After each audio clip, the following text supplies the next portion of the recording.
A few years back, I was driving a long-haul route across the Midwest. I'm a trucker by trade, been doing it for over a decade now, and I've seen some strange things out on the road.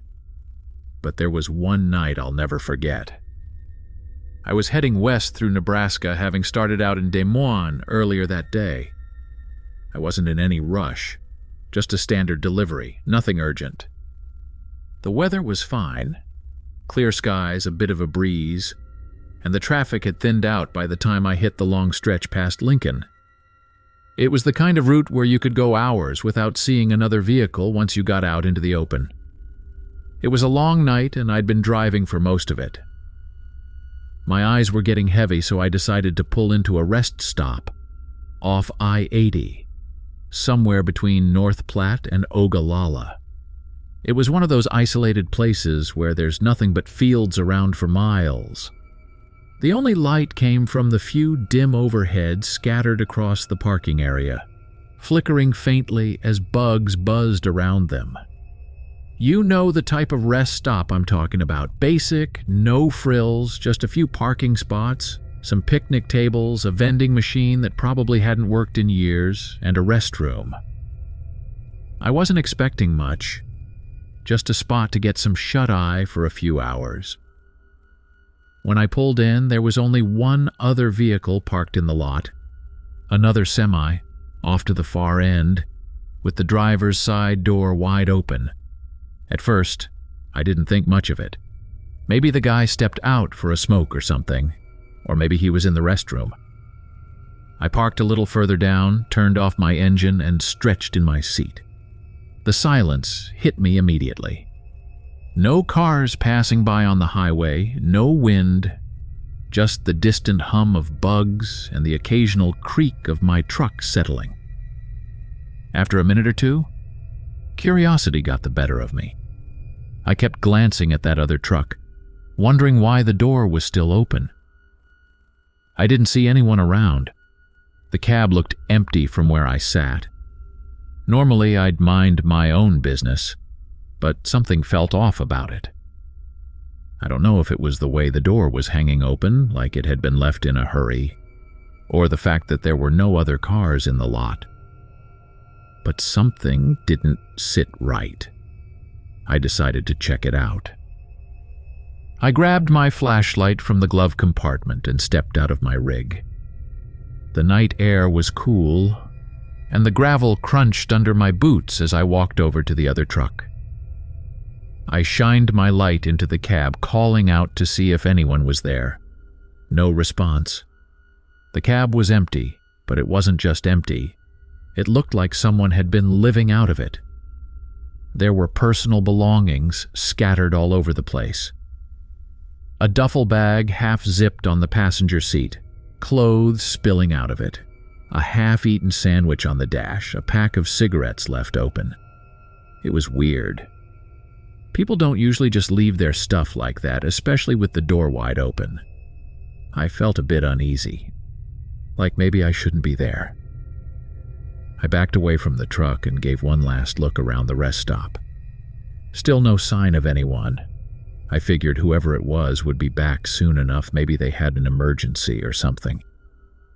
So I headed back to my own truck, climbed inside, and locked the doors. I wasn't going to worry about it too much, just wanted to get a few hours of sleep and get back on the road. I leaned back in my seat and closed my eyes. But sleep didn't come easy. Something about the whole situation kept gnawing at me. I tried to shake it off, telling myself I was overthinking it. After all, weird things happen on the road all the time. Truckers are a strange breed, and you see all kinds of odd behavior out at these rest stops in the middle of nowhere. Just as I was starting to doze off, I heard a noise. At first it was faint, like footsteps on gravel, slowly circling my truck. I opened my eyes, trying to listen closer. The footsteps stopped. I sat up and looked out the window, but I couldn't see anything in the darkness beyond the faint glow of the parking lot lights. I waited for a minute, my heart beating a little faster now, but everything went quiet again. I told myself it was nothing, maybe just the wind or an animal wandering around. but then I heard it again. Footsteps, closer this time. Whoever it was, they were moving around my truck, slow and deliberate, like they didn't want to be noticed. I glanced at the side mirror, but all I could see was the dark outline of my trailer, nothing behind it. I reached for my flashlight and flicked it on, shining it out the window. Nothing. Then I noticed something strange. On the side of my truck, near the door, there were these markings. Strange, like scratches or smudges. I hadn't seen them when I parked, and they hadn't been there earlier. I leaned in closer, trying to get a better look, but before I could make out what they were, there was another sound. A faint creak like metal shifting coming from the back of my trailer. I grabbed the flashlight tighter and got out of the cab. My boots hit the gravel, and I immediately felt that cold, sinking feeling in my gut. I walked around the side of the truck, shining the light ahead of me, scanning the area. Still nothing. But when I reached the back of the trailer, I noticed the door was slightly ajar. I swear I had locked it. I never leave it open, especially when hauling a load. I reached out to close it, but something stopped me. A noise, this time louder, came from behind me. I whipped around, shining the light across the parking lot, but I didn't see anyone. The other truck, the one with the open door, was still sitting there, untouched. I felt like I was being watched, but no matter where I looked, there was no one. The rest stop was completely empty, or so it seemed. I locked the trailer door and quickly got back into the cab, locking myself in. My heart was racing now, and I could feel the adrenaline starting to kick in. I sat there in the driver's seat, gripping the steering wheel, trying to calm myself down. It's just nerves, I thought. I've been on the road too long. Need some sleep, that's all. But the footsteps, they weren't in my head. I heard them clear as day circling my truck. I couldn't shake the feeling that someone was out there, watching me, waiting for me to let my guard down. I don't know how long I sat there, staring out the windshield, waiting for something to happen. It felt like hours. The rest stop was still as silent as ever, and the other truck remained empty, its door still wide open like a bad omen. I kept checking my mirrors, scanning the lot for any signs of movement, but everything was still. Finally, as dawn started to break, I decided I'd had enough. I wasn't going to stick around and find out what was going on. I turned the key in the ignition, ready to leave, but as the engine roared to life, I noticed something that made my stomach drop. All 4 of my tires were slashed, deep, clean cuts like someone had taken a knife to them while I was sitting there in the cab. I got out to inspect the damage, but there was no point. I wasn't going anywhere. The rest stop was still deserted, and whoever had done this was long gone. But then I saw it. On the payphone near the restroom, the receiver was hanging off the hook, swinging gently in the breeze. And stuck under my windshield wiper was a small piece of paper. I didn't want to pick it up, but I had to. My hands were shaking as I unfolded it. It was just one sentence, scrawled in messy handwriting. Nothing more, nothing less. The words were burned into my brain for a long time after that. I never found out who did it or why. There were no cameras at the rest stop, no witnesses, nothing. I called for help, waited for the tow truck to arrive, and got the hell out of there as soon as I could. I never stopped at that rest stop again. Hell, I avoid that entire stretch of highway whenever I can. Too many bad memories. A couple of years ago, I was on a solo road trip through the mountains. I'd been working nonstop for months and decided to take a break. It was one of those spontaneous decisions. No set itinerary, just me, my car, and the open road. I packed a few essentials, threw them in the trunk of my old Honda, and set off from Denver. The plan was to head west through the Rockies, maybe loop around through some small mountain towns, and then eventually wind up somewhere in Utah before making my way back. I wasn't in any hurry, and I figured I'd stop along the way whenever I felt like it. The first couple of days were great. The weather was clear, the roads weren't too crowded, and I was enjoying the peace and quiet. I'd find random spots to pull over, take in the views, and occasionally snap a photo. There's something about driving through the mountains that just clears your head. It's easy to get lost in your thoughts out there, especially when it's just you and the road. I was a few hours into the third day of the trip, driving along a more remote stretch of highway, somewhere between Leadville and Aspen. It was late afternoon, and the sun was starting to dip behind the peaks, casting long shadows across the road. I hadn't seen another car for at least an hour, but that wasn't too unusual in this part of the state. I was cruising along, enjoying the solitude, when I spotted something up ahead, a car on the side of the road with its hazard lights blinking. It was a small sedan, kind of beat-up looking, and it was pulled off onto the shoulder.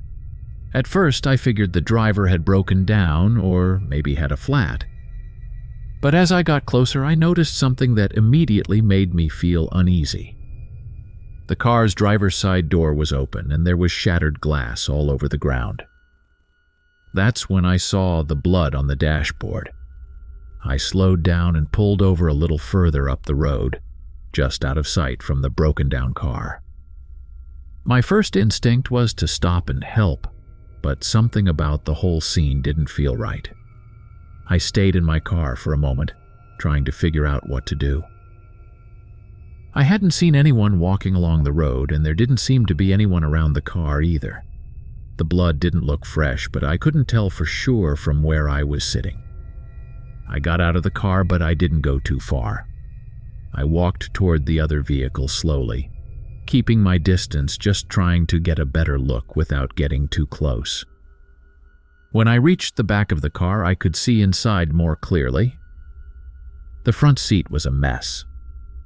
There was more blood on the steering wheel and what looked like a broken cell phone on the passenger seat. The airbags hadn't deployed, so whatever happened wasn't from a crash. I stood there for a minute, trying to make sense of it. Should I call the cops?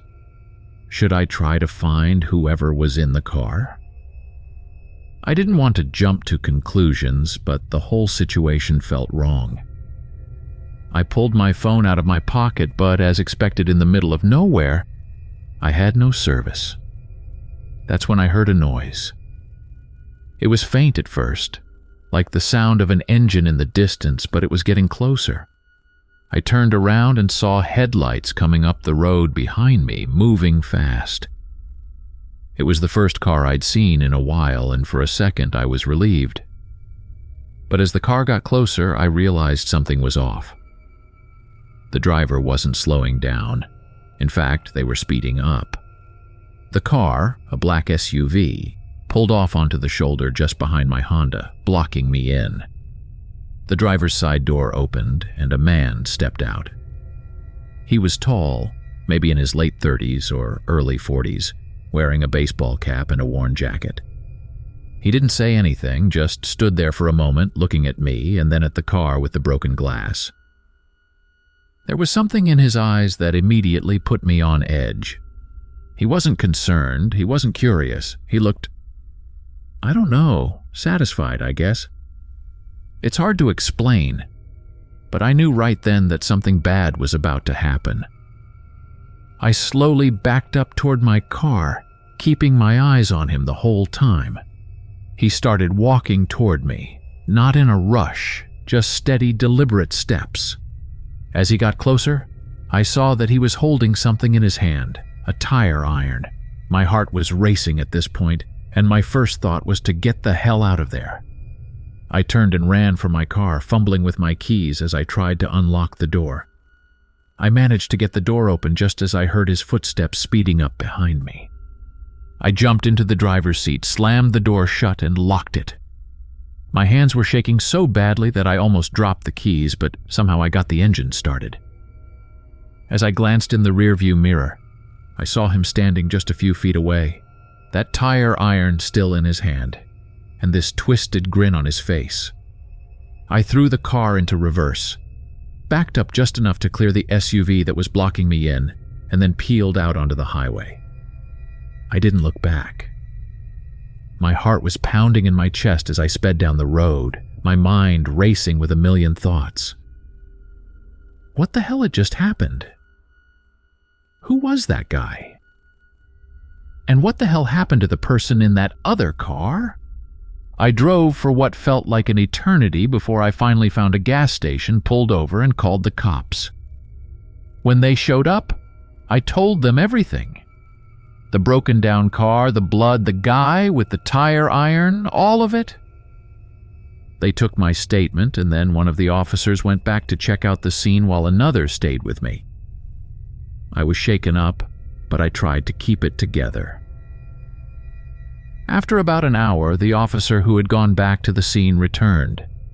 He didn't say much, just that the car was still there, but no one was around. No sign of the man I'd seen, and no sign of whoever had been in the broken-down car. They didn't find anything that could explain the blood or the shattered glass either. The phone in the front seat was smashed beyond repair, and there was nothing else that gave them any clues. The cops took my information and told me they'd be in touch if they found anything. But honestly, I don't think they ever did. I never heard from them again, and I didn't bother following up. I just wanted to forget the whole thing and move on.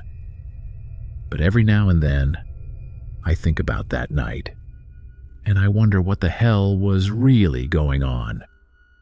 After that, I cut my road trip short. I couldn't shake the feeling that I'd narrowly avoided something terrible. I drove straight back to Denver the next day, and for a while I didn't go anywhere alone, especially not at night. I've done a lot of driving since then, but I'm more cautious now. Anytime I see a car broken down on the side of the road, especially in a remote area, I think twice before stopping. It's not that I don't want to help. I do, but you never really know what you're getting into. That night changed the way I think about being out on the road alone. There are a lot of good people out there, but there are also people who are just waiting for the right moment to take advantage of someone like me, someone who's just trying to do the right thing. What really gets me, though, is that I'll never know who that guy was or what he wanted. Was he the one responsible for the blood and the broken glass? Was he waiting for someone to stop, just like I did, so he could do whatever he had planned? Or was he just some random creep who happened to be in the wrong place at the wrong time? I've replayed that night in my head 1,000 times, wondering if I could have done something differently, if there was something I missed that could have explained it all. But every time, I come to the same conclusion. There was nothing I could have done. Whatever happened before I got there, and whatever was going to happen if I hadn't left when I did, it wasn't something I could control. A few years ago, I had a really close call on the road that I still think about sometimes, even though I've tried my best to forget it. I've been a truck driver for almost a decade now, mostly hauling freight across the Midwest and parts of the South. You meet all kinds of people on the road, most of them good folks just trying to do their jobs or get where they're going. But every once in a while, you run into someone who sets off alarm bells. This one night, it was a lot worse than that.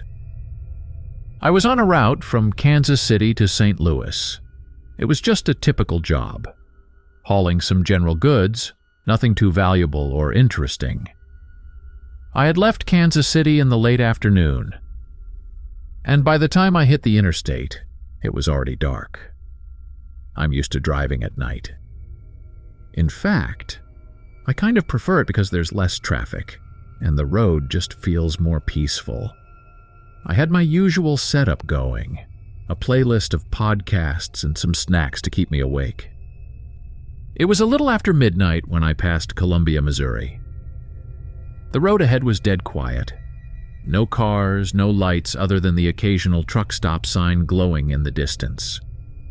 I was making good time, and I figured I'd push through for a couple more hours before pulling over for the night. It was the kind of night where the interstate feels endless, just mile after mile of darkness and that hypnotizing hum of the road. That's when I saw the lights in my rearview mirror, a car coming up fast behind me. I didn't think much of it at first. It's not uncommon for people to speed out here, especially at night when the highways are empty. But as the car got closer, I could see it was a sedan, and it was flashing blue and red lights like an unmarked cop car.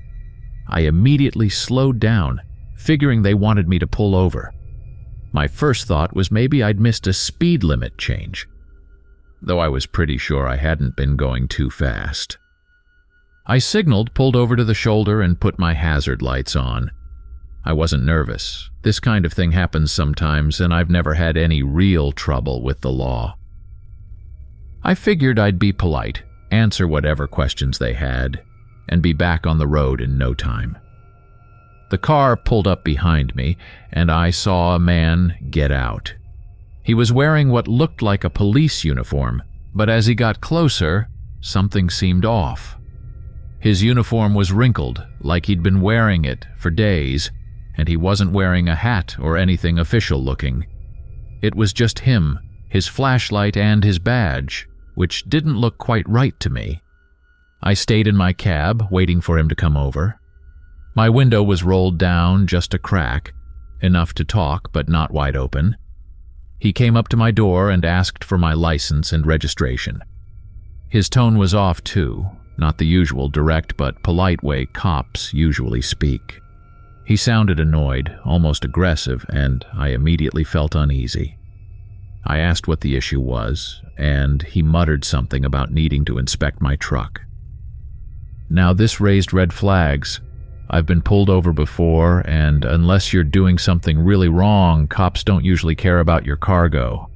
They might ask a few questions, maybe check your logbook, but they don't just randomly inspect your load unless they have a reason to. Still, I didn't want to make a scene, so I handed over my license, figuring it was better to just get this over with. The guy took my license and walked back to his car, but he didn't get inside. Instead, he opened the trunk of the sedan and seemed to be fiddling around in there for a minute. I kept my eyes on him through the side mirror, wondering what the hell he was doing. He wasn't calling anything in, which was another weird thing. Whenever I've been pulled over, the first thing they usually do is run my info, but this guy didn't even look at his radio. After a couple of minutes, he came back to my truck, and that's when I noticed he was holding something in his hand. It looked like a crowbar, and my heart skipped a beat. There's no way a cop needs a crowbar to inspect a truck. My gut told me right then and there that this wasn't a cop. Something about the whole situation was wrong, and I needed to get out of there. He knocked on the side of my truck, and I leaned out the window just enough to ask what was going on. He got real close, closer than he needed to, and told me to step out of the truck. That's when I felt the panic start to set in. My instincts were screaming at me to lock the doors and drive, but I didn't want to provoke him if I was wrong. For a second, I hesitated, thinking maybe I was overreacting. Maybe this guy was legit, but I couldn't ignore the bad feeling in my gut. I told him I wasn't comfortable getting out of the truck, and that's when his whole demeanor changed. He slammed the crowbar against the side of the truck, hard enough to make a loud bang. He didn't say anything, just stood there glaring at me. My mind was racing. I didn't know if he was armed, and I didn't know what he wanted, but I wasn't going to stick around to find out. I slammed the window shut and locked the doors. He started yelling, pounding on the door now, but I didn't care. I threw the truck into gear and floored it, swerving back onto the highway. My heart was racing and my hands were shaking as I sped down the road, my eyes glued to the rearview mirror. For a second, I thought I'd gotten away, but then I saw his car's headlights behind me. He was following me, and he wasn't slowing down. I pushed the truck as fast as I could, but semis aren't exactly built for speed, and that sedan was gaining on me fast. My mind was spinning. I didn't know what this guy's plan was, if he wanted to rob me, kill me, or what, but I knew I couldn't let him catch up. I grabbed my CB radio and called out for help. I didn't care who was listening. I just needed someone, anyone, to hear me. I kept repeating my location, telling anyone on the channel that I was being followed by a guy pretending to be a cop.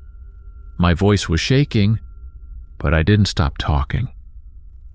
I just kept going, hoping someone was close enough to help. After what felt like forever, I finally got a response. Another trucker somewhere up the road said he was nearby and heading my way. I can't tell you the relief I felt just hearing another voice, knowing I wasn't alone out there. I kept driving, trying to put as much distance between me and the sedan as I could. Eventually, I saw the lights of another truck up ahead, parked on the side of the road. I recognized the company logo. It was the guy who'd answered my call. As I got closer, the sedan behind me suddenly swerved off the road and disappeared into the night. Just like that, he was gone. I kept driving for a few more miles before pulling over at a truck stop. The guy who'd helped me pulled in behind me, and we talked for a bit. He hadn't seen the sedan himself, but he'd heard everything over the radio. He said I did the right thing by getting out of there and not engaging.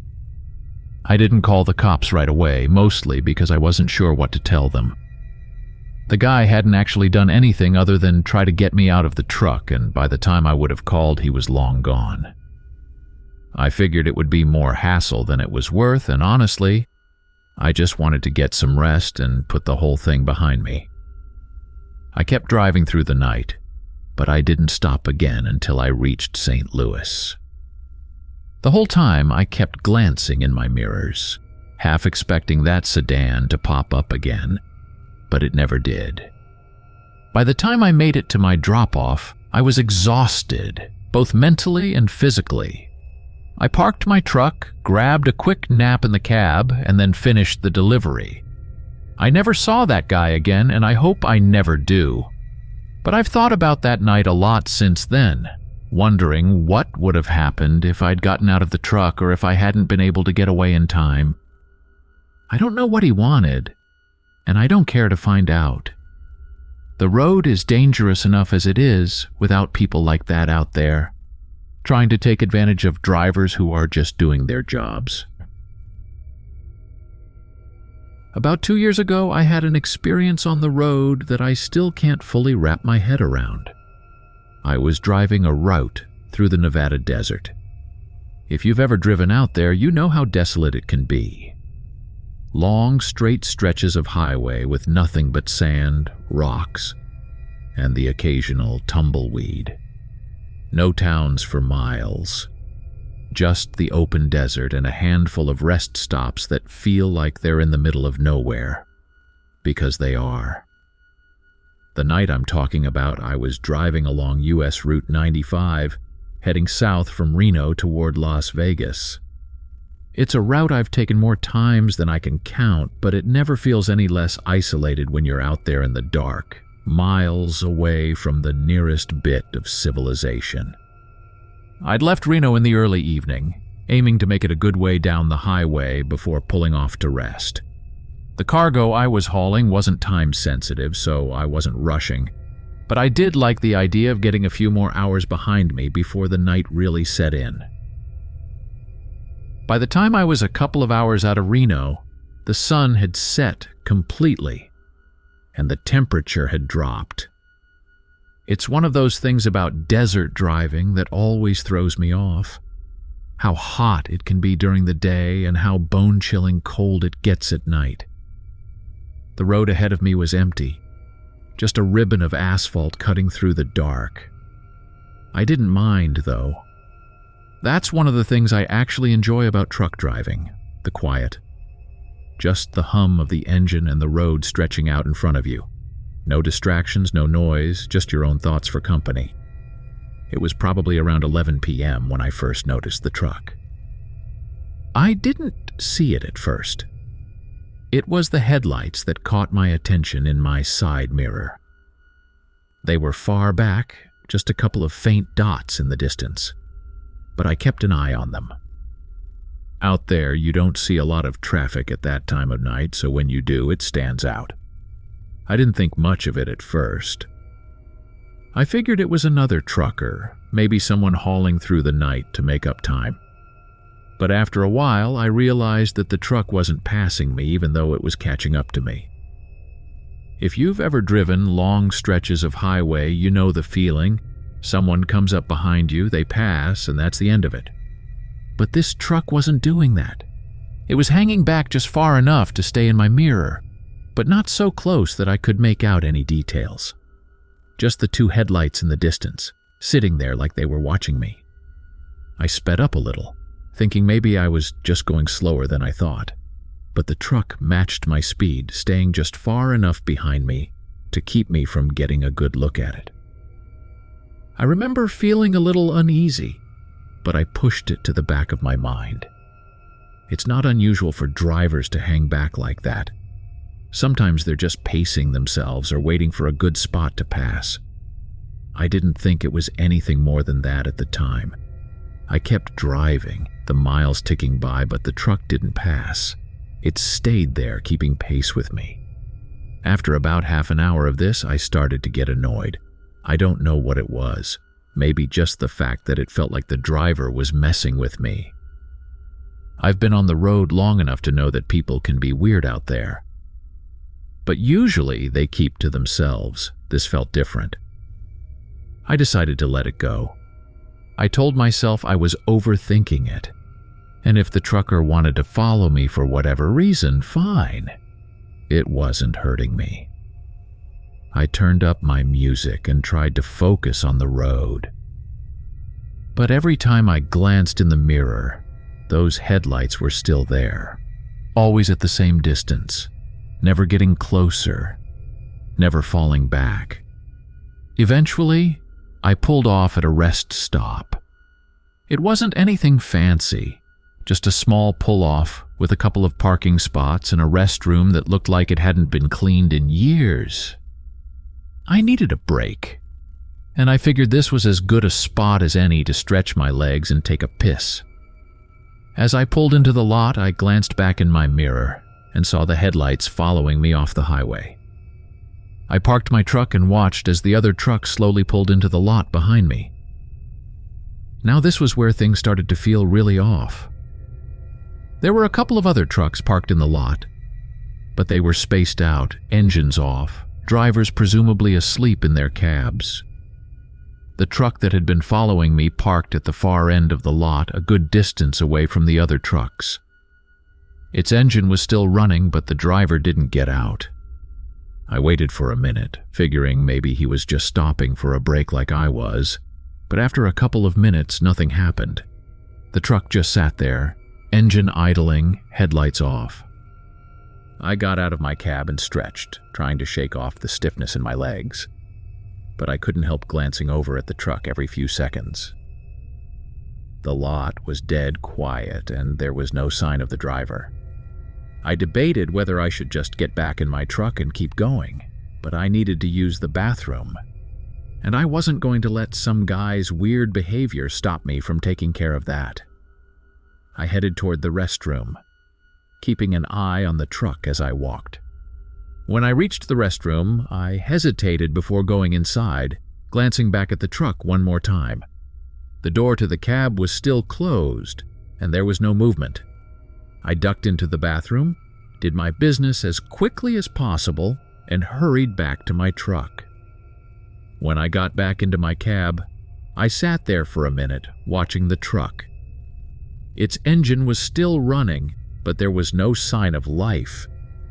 I decided to get back on the road and put as much distance between me and that truck as I could. I pulled out of the lot and merged back onto the highway, glancing in my side mirror as I did. For a moment, I thought the truck might stay there, but after a minute or so, I saw its headlights come back on and it pulled out of the lot, following me again. At this point, I was starting to get really freaked out. I kept telling myself it was just a coincidence, that maybe the guy was on the same route as me and there was nothing more to it, but I couldn't shake the feeling that this wasn't normal.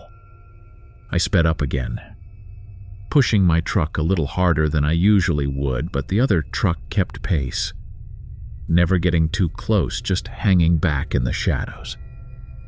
This went on for what felt like hours, though it was probably only another 30 minutes or so.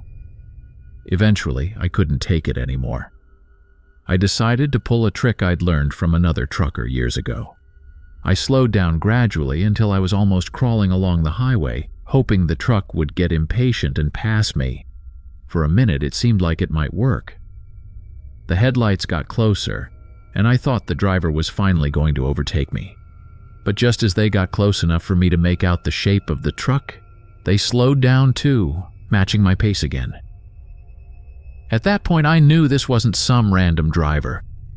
Whoever was behind the wheel was messing with me, and I had no idea why. I grabbed my CB radio again and put out another call, hoping someone would be nearby. I didn't get an immediate response, but after a couple of minutes, I heard a voice come through the static. It was a trucker heading north on the opposite side of the highway. He told me he'd been listening and that there wasn't much traffic ahead of me, but he'd keep an ear out. It wasn't much, but just hearing another voice made me feel a little better.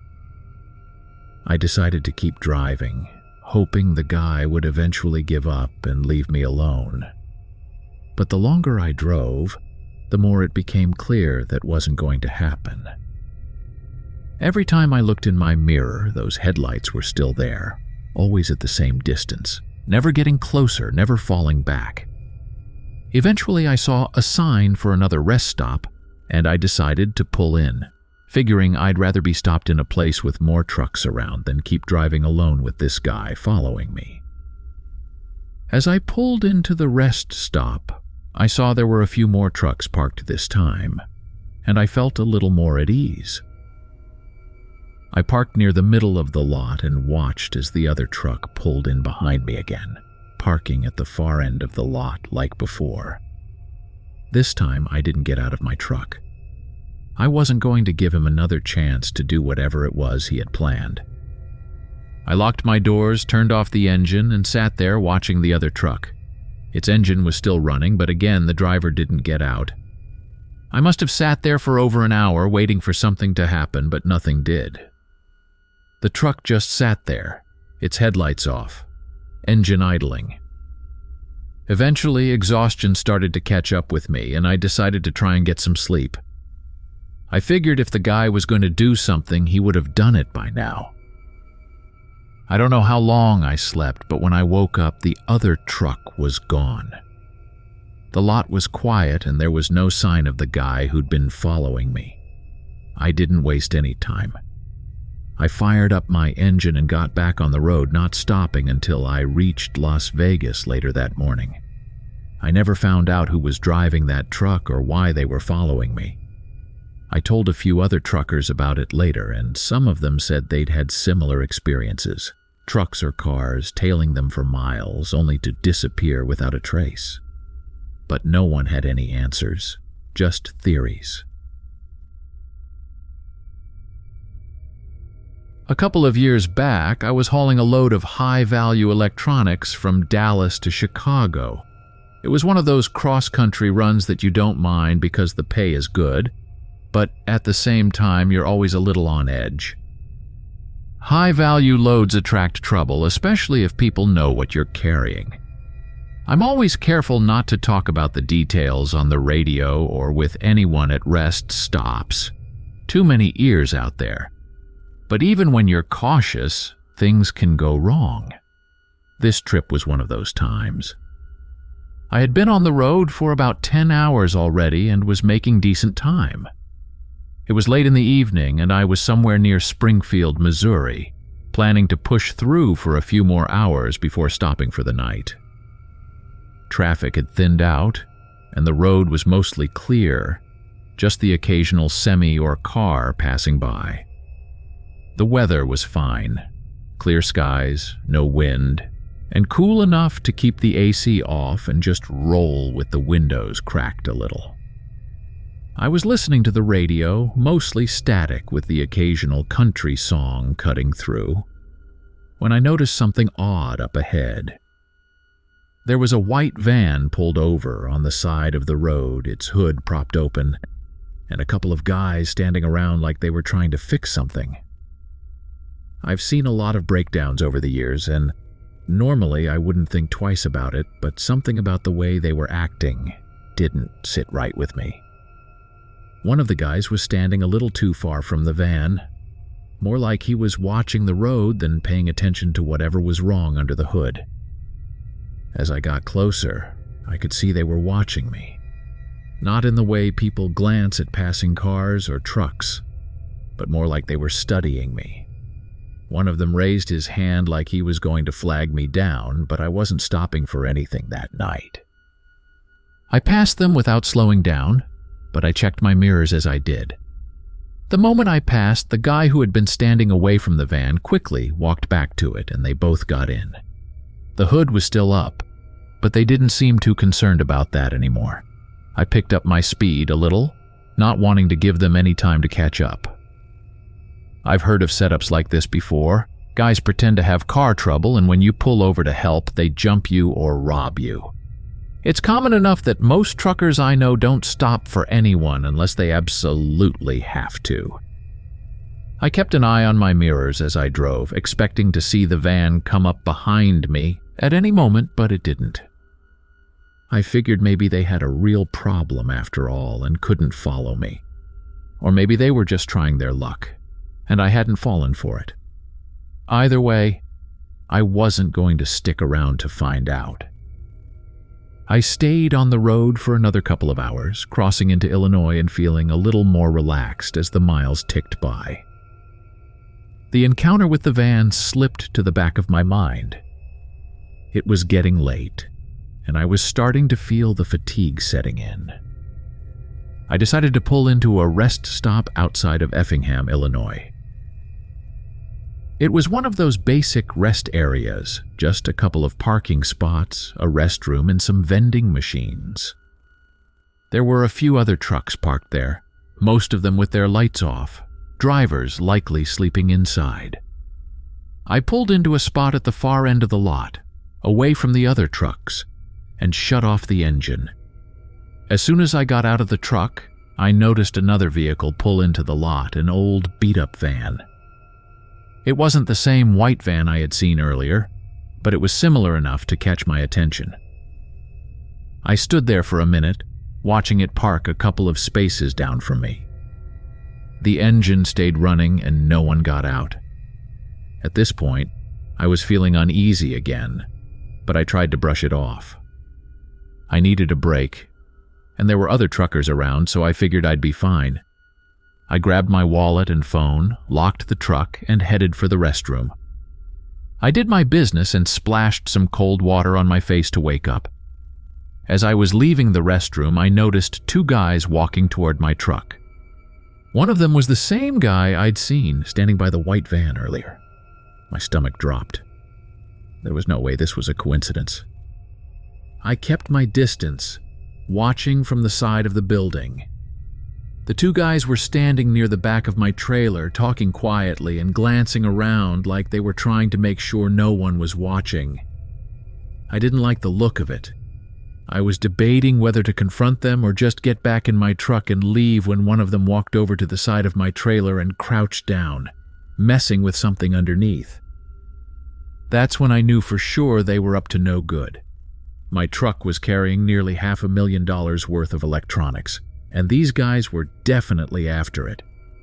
I didn't know how they knew what I had or if they were just trying their luck, but either way, I wasn't going to let them get away with it.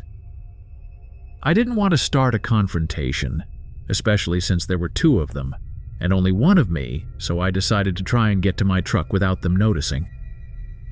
I started walking around the side of the building, keeping low and out of sight. When I got close enough, I could see that one of the guys was still crouched by the trailer, fiddling with something near the wheels, while the other one stood by, keeping watch. I reached the side of my truck without them seeing me and quietly unlocked the door. I climbed in, locked the doors behind me, and grabbed my CB radio. I put out a call, hoping to reach any of the other truckers in the lot. I didn't get a response right away, but I kept calling, trying to stay calm while I watched the guys from the rearview mirror. After a minute or two, I finally got a response from another trucker parked at the opposite end of the lot. I quickly explained what was going on, and he said he'd come over to check it out. While I waited, I kept an eye on the two guys. The one by the trailer was still messing with something, and I could see him pull out a small device like a power tool. The other guy was pacing back and forth, clearly getting impatient. A few minutes later, the trucker who had responded to my call pulled up next to my rig. As soon as the two guys saw him, they froze. The one crouched by the trailer quickly stood up, and they both started walking away, trying to act casual. I watched them get into the van, and they drove off without looking back. Once they were gone, I got out of the truck and checked the trailer. That's when I found the device they had been messing with. It was some kind of lock jamming tool. They had been trying to disable the locks on my trailer without setting off the alarms. It was a clean, professional job, and if I hadn't caught them in the act, they probably would have emptied half the load before I even knew what was happening. The other trucker and I talked for a bit, and he told me I wasn't the first to have this happen. He'd heard stories about guys in vans following trucks with high-value loads, waiting for the right moment to strike. They work in teams, using these devices to jam locks and alarms so they can steal the cargo without anyone noticing until it's too late. The scary part is how quiet and efficient they are. If I hadn't seen them at the rest stop, I probably would have woken up the next morning with an empty trailer and no clue how they'd done it. After that, I didn't waste any time getting back on the road. I drove straight through the night, stopping only once more for gas before I finally made it to Chicago. The whole time I kept checking my mirrors, half expecting to see that van following me again. But thankfully they didn't show up. Still, it was hard to shake the feeling that they could have. When I finally made the delivery, I told the receiver what had happened. He didn't seem too surprised, which made me think this kind of thing happens more often than anyone likes to admit. I was lucky that night, but I've heard stories of other truckers who weren't so fortunate. Guys who wake up to find their trailers empty or who get jumped by a group of thieves when they stop to take a break. A couple of years ago, I took a job that seemed routine enough at the time, but it ended up being one of the most unnerving experiences I've ever had. I got a call to pick up a load from a warehouse just outside of Memphis, Tennessee, and deliver it to a facility in Little Rock, Arkansas. It was a late-night pickup, which was fine by me, less traffic on the roads, and I've always preferred driving at night. The dispatcher told me it was a smaller warehouse that mainly handled bulk materials, but nothing unusual. I figured it would be a quick in-and-out job, and I'd be back on the road before sunrise. I arrived at the industrial park around 11 p.m. It was one of those sprawling, poorly lit areas with nothing but rows of warehouses, some of them looking like they hadn't been used in years. The streets were nearly empty, and the only sound was the distant hum of the highway. I followed the directions I'd been given, but as I got closer to the address, I noticed that the area was even more deserted than I expected. Not a single car in sight, no lights on in the nearby buildings, and no other trucks around. When I finally found the warehouse, I immediately noticed how rundown it looked. The exterior was grimy, and the parking lot was cracked and overgrown with weeds. It didn't look like it had seen much use recently. There was a sign out front, half rusted and barely legible. but I could make out the name that matched the one on my delivery paperwork. The loading bay doors were open, and the lights inside were on, but the place still looked abandoned. I pulled up to the side of the building and parked near the loading dock. Normally, at a pickup like this, someone comes out to meet you pretty quickly, either a security guard or a warehouse worker. But there was no one. I waited a few minutes, looking around, but it was dead quiet. I checked my phone, hoping to call the dispatcher, but of course I had no service. I figured I'd get out, take a quick look around, and if I didn't find anyone, I'd just leave. As I got out of the truck, I noticed a strange smell in the air. It wasn't anything overwhelming, just this faint metallic, almost rust-like odor that seemed to hang in the air. It wasn't too unusual. Sometimes industrial areas have weird smells, especially near old factories or warehouses, but it was enough to put me on edge. I walked up to the loading dock and called out, hoping someone would answer, but there was no response.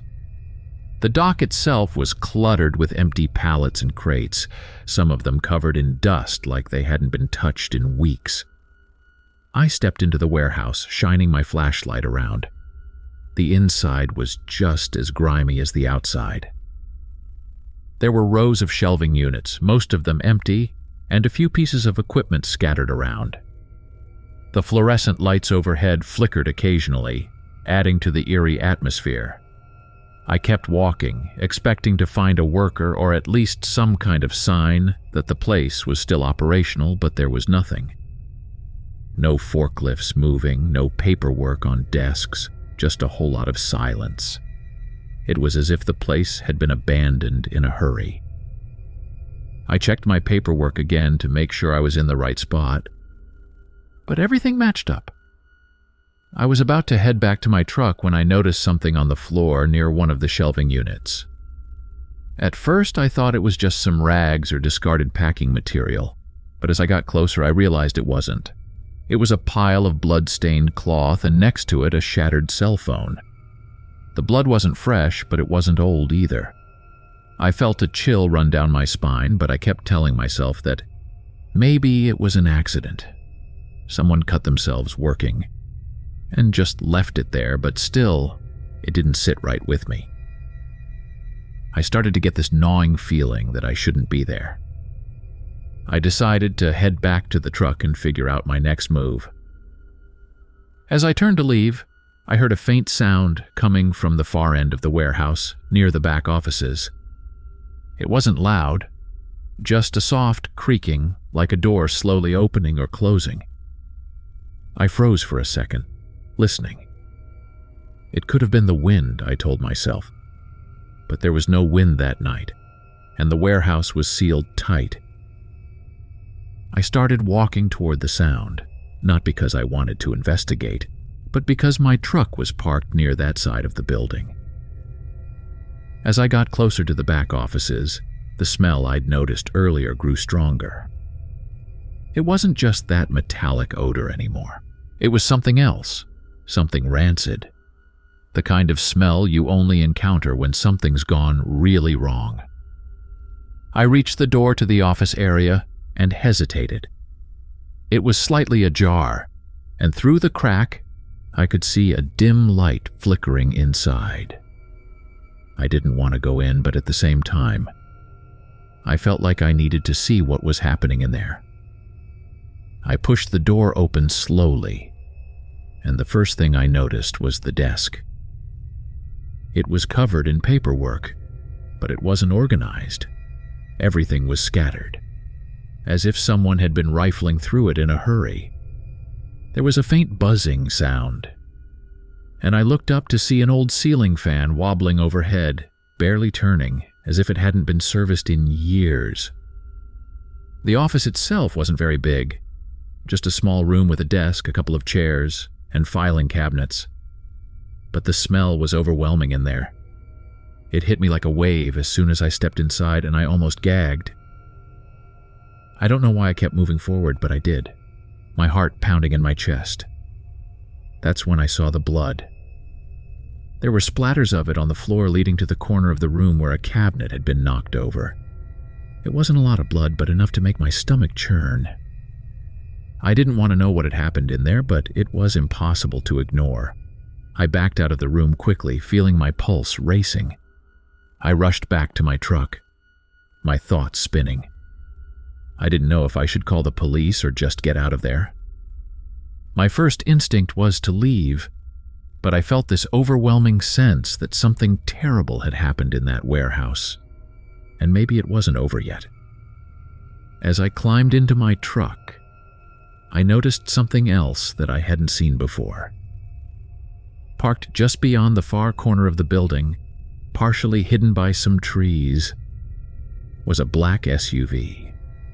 Its lights were off, and I hadn't seen it when I first arrived.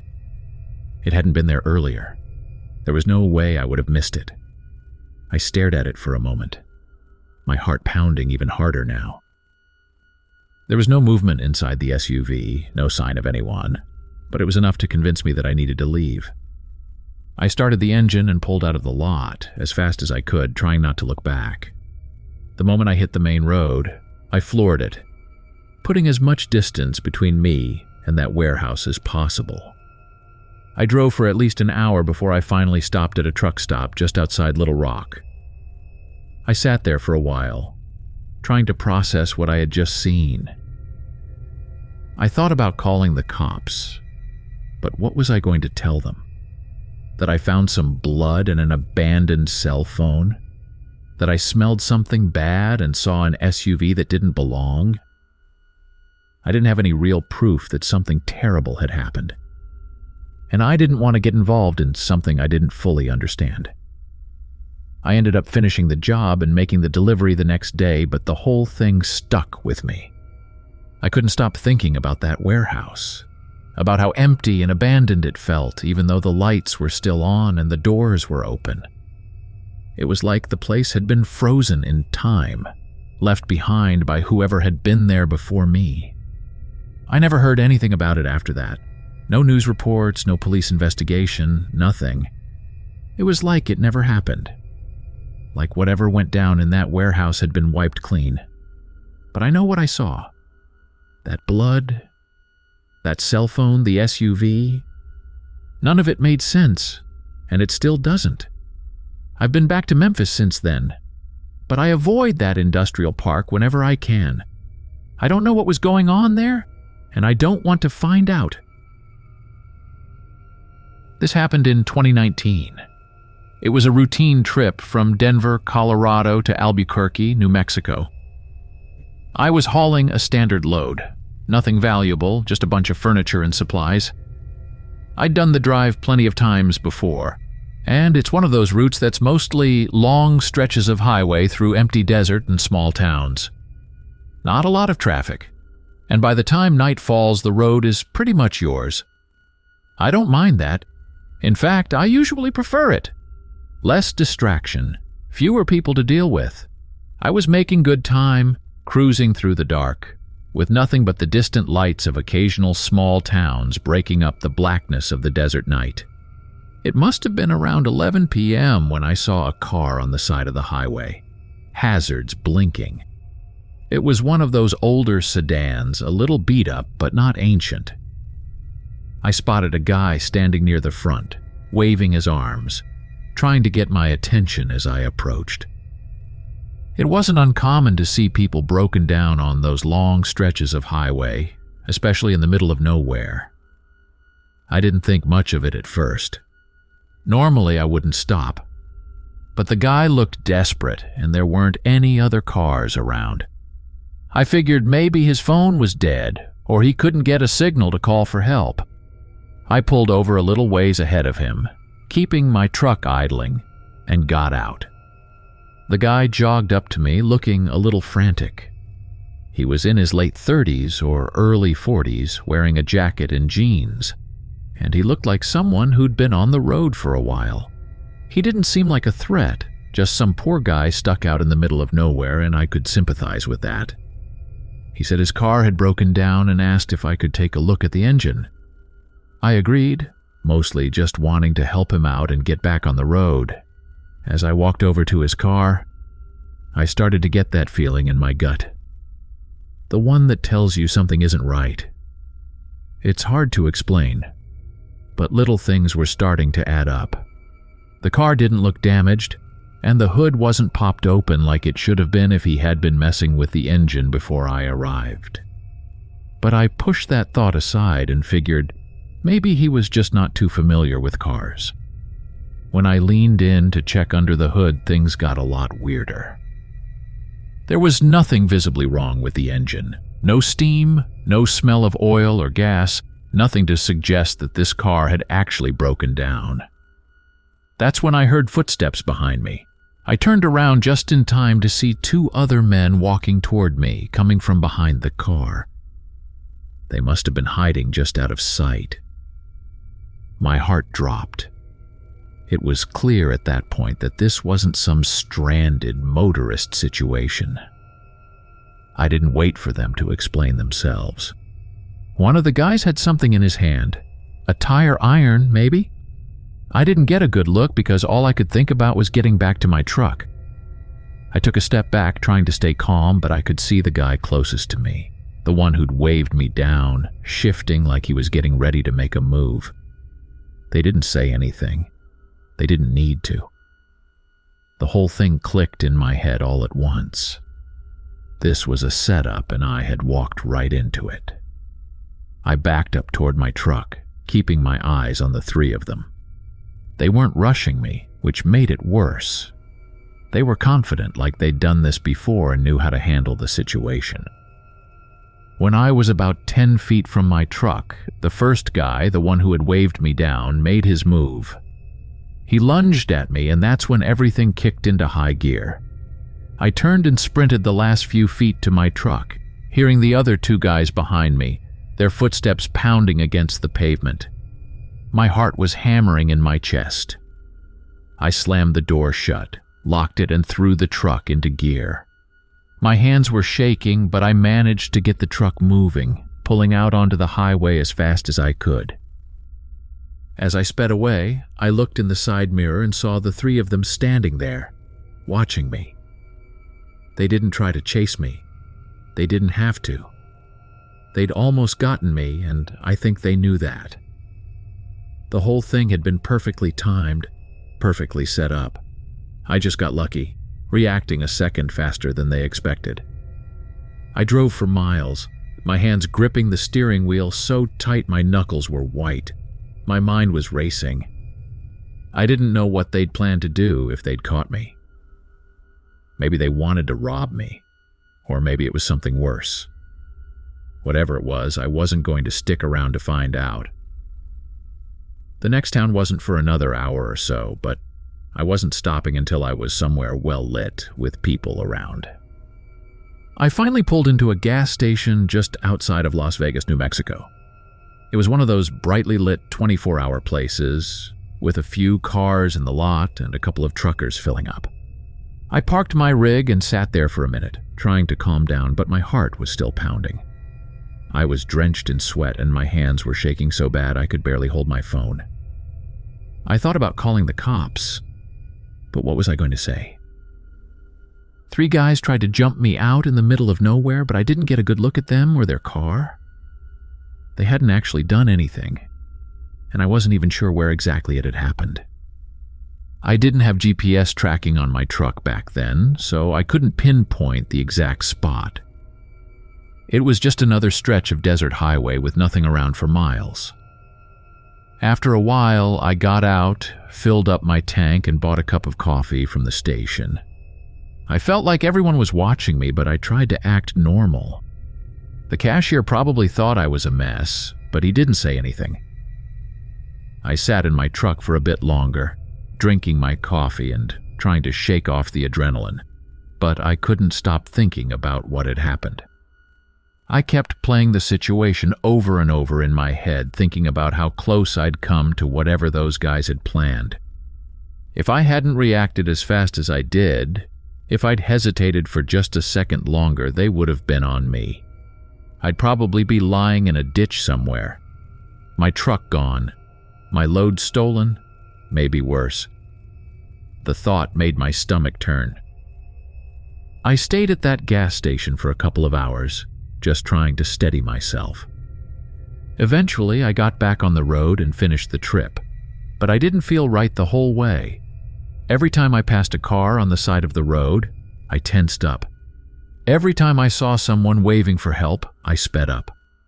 I didn't stop for anything or anyone the rest of the way, and when I finally got to Albuquerque, I was exhausted, both mentally and physically. I never reported it. I figured there wasn't much point. Those guys probably knew the area better than I did, and they were long gone by the time I could have done anything about it. Maybe they'd try the same thing on someone else, but there was nothing I could do about that. I just wanted to put it behind me and move on. I've been back on that route since then, but I always make sure to avoid driving it at night now. The desert is beautiful during the day, but when the sun goes down, it turns into a different place. You realize how alone you really are out there, and that's when people like those guys can take advantage of it. I was making a late-night run from Flagstaff to Las Vegas hauling construction equipment. It was late, well after midnight, when I was on one of those long, empty stretches of road where the landscape is all desert, and the only lights come from the stars above. I had just passed through a small town, probably Kingman or something similar, and hit the open road again. The night was quiet, and I was tired but not exhausted. I'd had a couple of hours of sleep earlier, so I was planning to drive for another hour or two before pulling over to rest for the night. I was cruising at a steady pace when I saw the flashing lights of road construction up ahead. That's nothing unusual, especially out here, where the highways are constantly being repaired. So I slowed down and prepared to follow whatever detour they had set up. I rolled up to the construction site, where a large barricade blocked the road. There were orange cones set up to direct traffic, but it wasn't like there was much traffic to direct. Mine was the only vehicle out there. I saw a sign pointing to a narrow road on the right with a big arrow and the word detour. No other way around it, so I followed the sign. The road they sent me on was much smaller, and I wasn't sure it was really meant for a big rig like mine. It was one of those old roads you see in the desert, barely wide enough for two cars to pass each other, cracked and worn from years of neglect.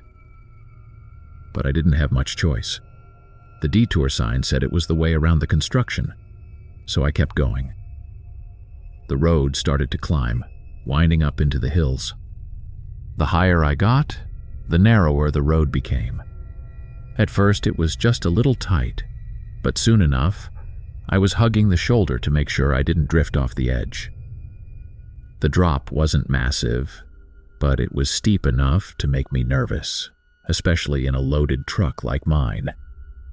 The weight of the equipment in the trailer made every turn feel like I was pulling a slow-motion balancing act. There was no one else on the road, no headlights in the distance, just the sound of my engine humming in the night. The further I went, the more I started to wonder how long this detour was going to last.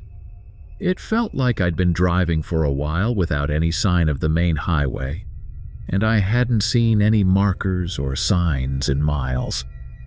Just dark hills and desert stretching out endlessly in front of me. Then I reached the bridge. It came up suddenly, and I had to slam on the brakes to keep from going onto it too fast. The bridge was old, the kind that looked like it was made for small cars, not trucks hauling thousands of pounds of equipment. The wood was cracked and worn, and the metal supports were rusted. It wasn't a long bridge, maybe 50 or 60 feet across, but it looked ancient, like it hadn't seen real maintenance in years. I pulled up to a stop right before the entrance and got out of the truck to check it out. The bridge creaked under my feet, and as I walked to the middle, I could feel it swaying ever so slightly in the breeze. The boards beneath me were soft in some places, and the metal cables holding it together didn't inspire much confidence either. The weight of my truck would be pushing it to the absolute limit. For a minute I thought about turning around.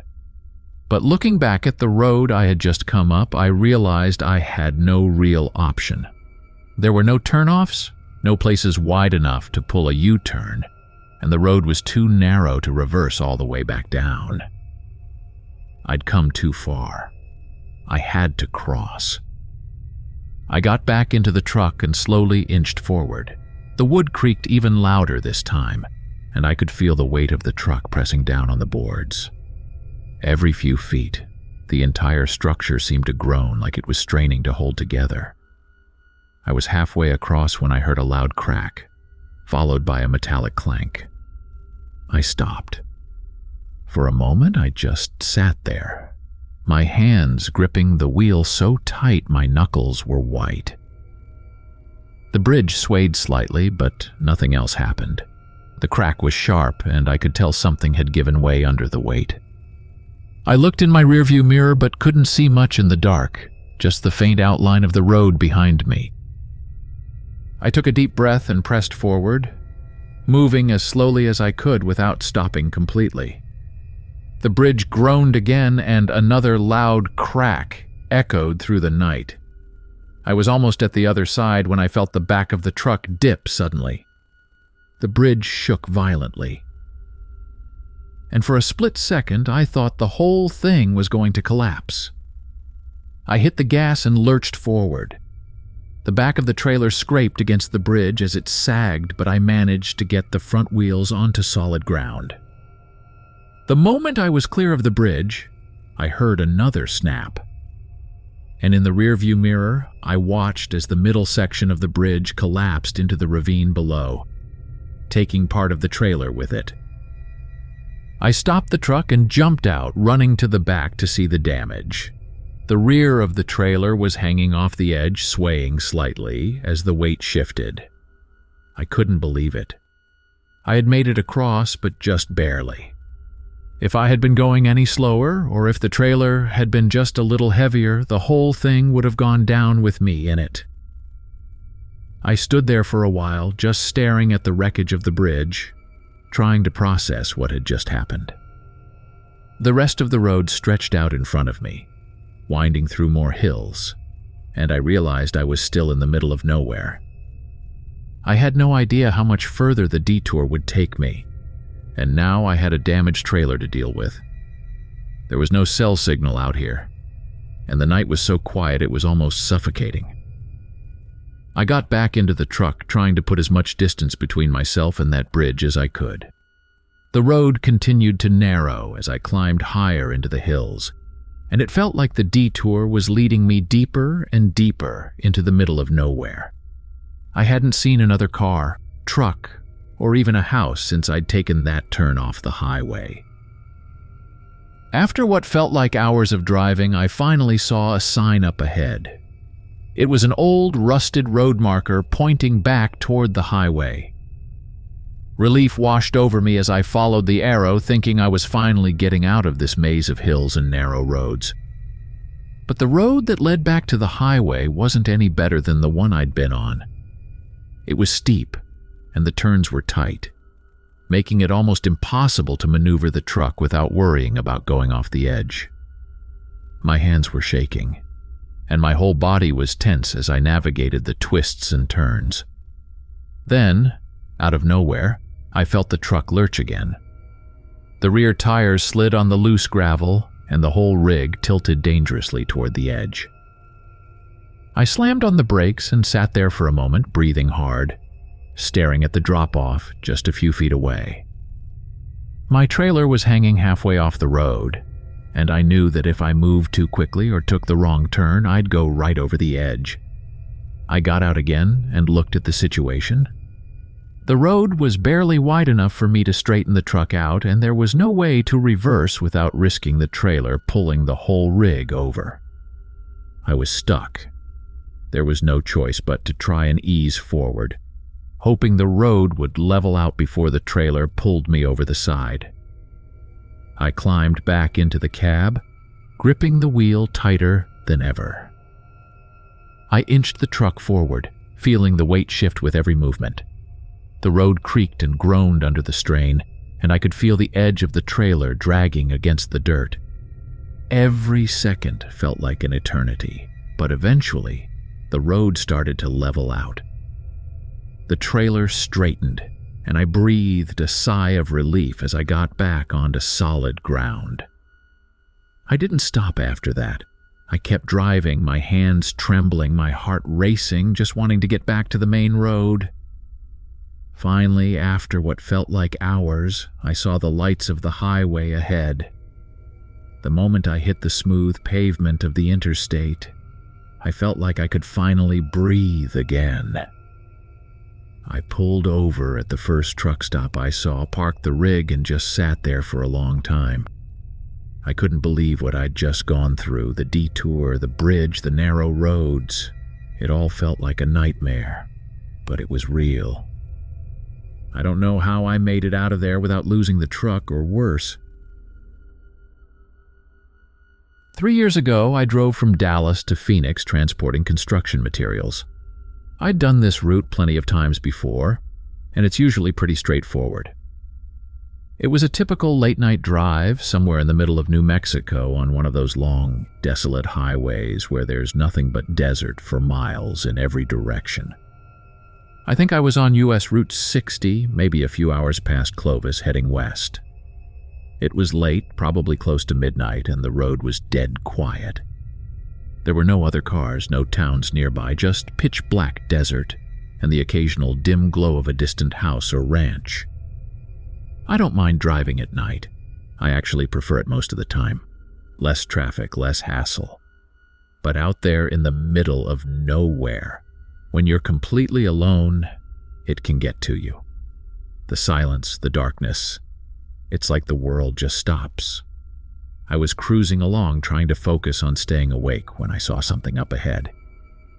At first it was just a vague shape on the side of the road, but as I got closer I could see it was a person.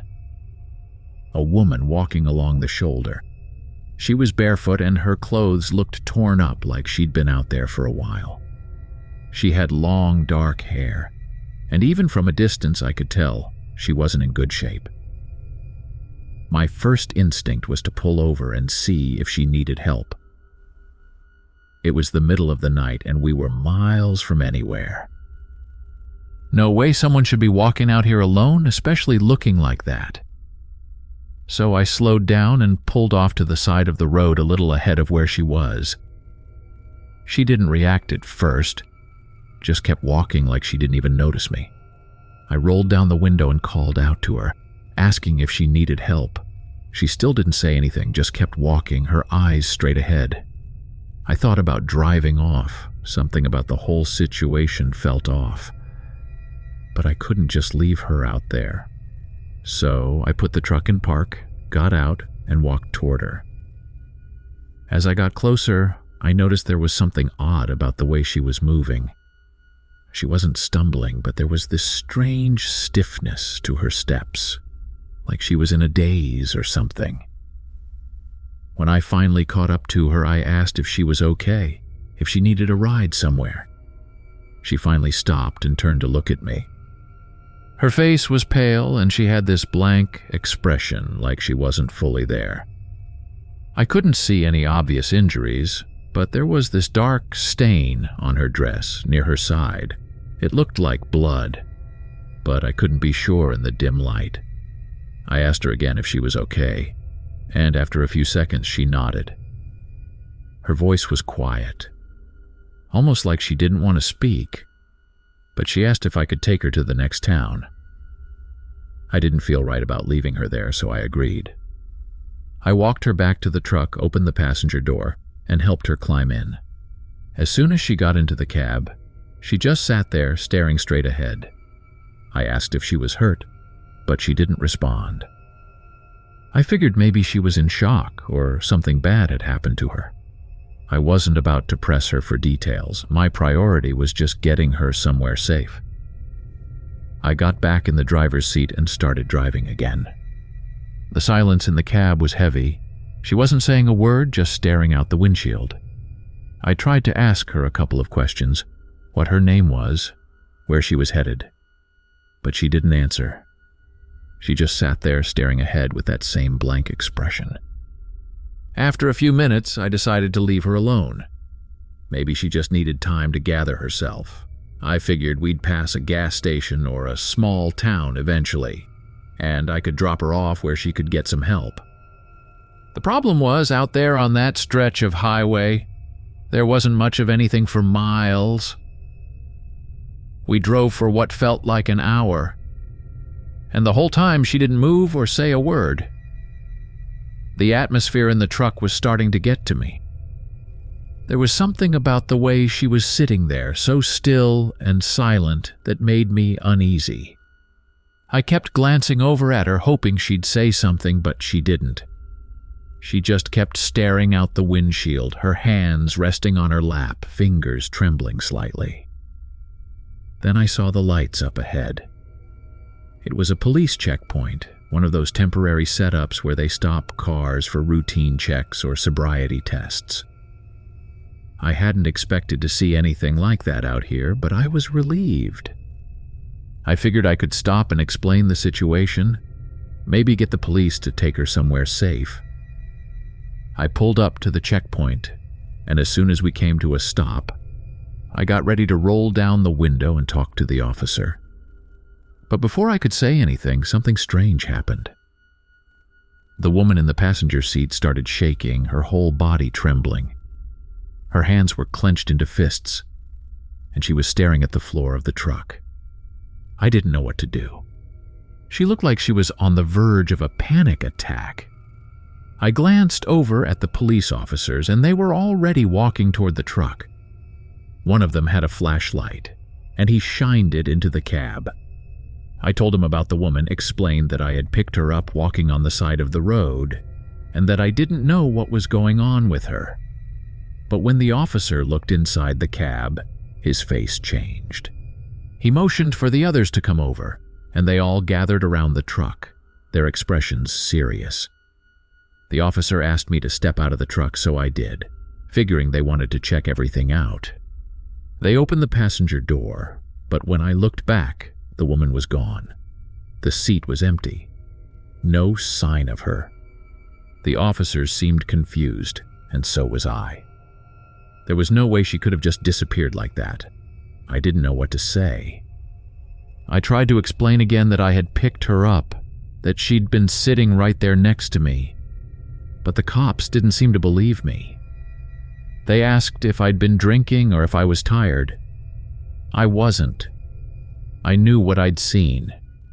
She had been sitting right there, silent the whole time, and then suddenly, she was gone. The officers searched the area around the truck, thinking maybe she'd slipped out when I wasn't looking, but they didn't find anything. No tracks, no sign of her anywhere. After a while, they told me to get back in the truck and head on my way. They didn't seem too interested in my story, probably figured I was just tired or something. But I knew what had happened. She had been there. I drove off, still trying to make sense of it. The rest of the night, I kept glancing over at the passenger seat, half expecting her to be sitting there again, but the seat was empty. I never saw her again after that, and to this day I have no idea who she was or where she went. It was a quiet night somewhere in northern Texas, along US 287 between Amarillo and Wichita Falls. That stretch of road is endless. Once you're out of the city, there's just miles and miles of nothing but flatlands dotted with the occasional ranch or small town. I had picked up a load of machinery parts in Amarillo and was headed southeast. It was already late, maybe around 11 p.m., and the road was deserted. Just me, the highway, and the faint glow of the moon above. I was in no rush, planning to pull into a truck stop closer to Wichita Falls to sleep for the night. As I was driving, I noticed headlights behind me. It wasn't uncommon, of course. People travel at all hours, but this set of headlights seemed different. I noticed them because they appeared so suddenly, One minute, the road behind me was pitch black. The next, these bright lights were coming up fast. I kept checking my mirrors, waiting for them to pass me, but they didn't. Instead, the vehicle just stayed behind me, maybe a couple 100 feet back, following my pace. It was strange, but I figured they were just taking their time, maybe planning to pass when the road straightened out. A few miles passed, and the truck behind me stayed at the same distance. It was an old semi, no license plates that I could see, which struck me as odd. The truck looked worn, the kind you'd expect to see in a scrapyard or parked for good in someone's backyard, not out on the highway. The lights were dim, too. Not the bright LED kind most trucks have these days, but old, yellowed bulbs. I kept driving, expecting the truck to pass me at some point, but it never did. It just followed, keeping pace with me no matter how fast or slow I went. It was starting to make me uneasy, but I told myself there was probably a reasonable explanation. Maybe the guy was tired or his truck was on its last legs and he didn't want to push it too hard. About 30 minutes later, I pulled into a rest stop to stretch my legs, grab a snack, and use the bathroom. The rest stop was small, nothing fancy. Just a few parking spots, some picnic tables, and a vending machine that probably hadn't worked in years. I was the only one there, or at least I thought I was. As I got out of my truck, I looked in my side mirror and saw the old semi pulling into the rest stop behind me. It parked a few spots away, still with no sign of a driver. At this point, I was feeling pretty unsettled. I stayed by my truck, not wanting to stray too far in case I needed to leave quickly. I glanced over at the other truck, and that's when I realized something that made the hair on the back of my neck stand up. The windows were tinted so dark I couldn't see inside, not even a silhouette. But the weirdest part was that no one got out, no movement, no sound.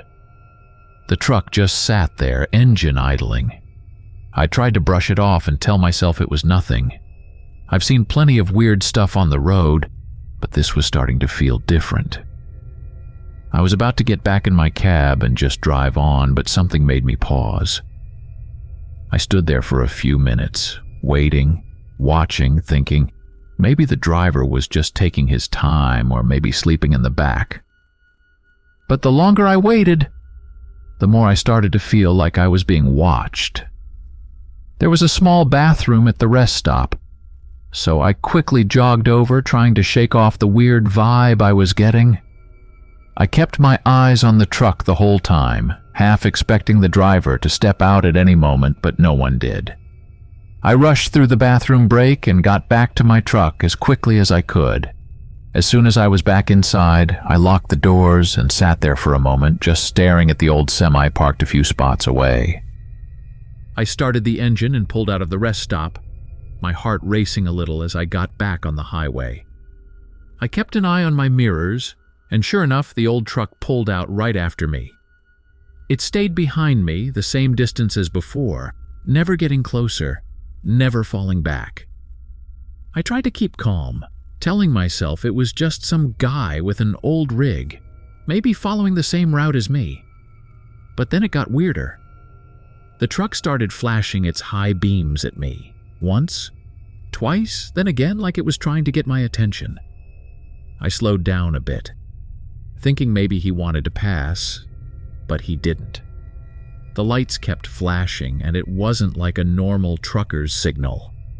It was erratic, like someone was flicking the lights on and off at random. I was officially freaked out.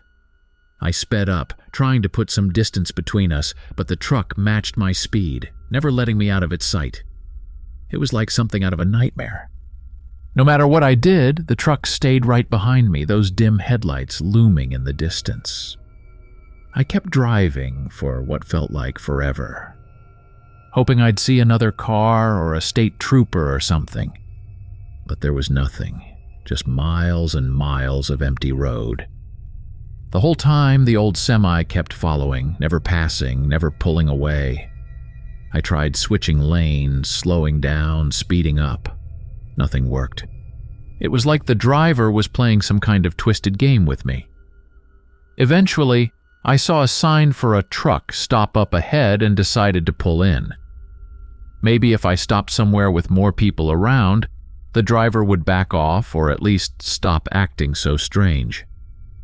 I pulled into the truck stop, parked near the front where the lights were brightest, and watched as the old truck rolled in behind me, parking a few rows away. I stayed in my cab, pretending to check my phone, trying not to look too freaked out, but inside I was panicking. The truck sat there, engine still running, and no one got out. It was just sitting there, like it was waiting for me to do something. I debated whether I should go inside the truck stop, maybe find someone to talk to, but I didn't want to leave my truck. Something about the whole situation felt wrong, and I didn't want to be too far from the safety of my cab. After what felt like an eternity, the old truck finally pulled out of the lot and drove off. I watched it disappear into the night, those dim headlights fading into the distance.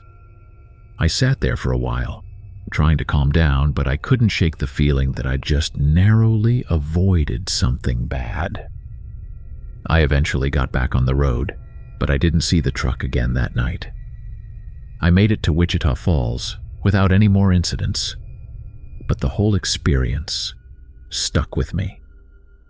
I've heard stories from other truckers about strange things happening on the road, about people following them or trying to mess with them, but I've never experienced anything like that before or since. I don't know what that guy's deal was or why he was following me. Maybe he was just messing around, trying to scare me for kicks, but it didn't feel like a joke. It felt like something darker, something more dangerous. I still think about it whenever I'm on those long, empty stretches of road late at night, and I make sure to keep my eyes on the mirrors, always checking for those dim headlights. You never know who's out there or what they're planning.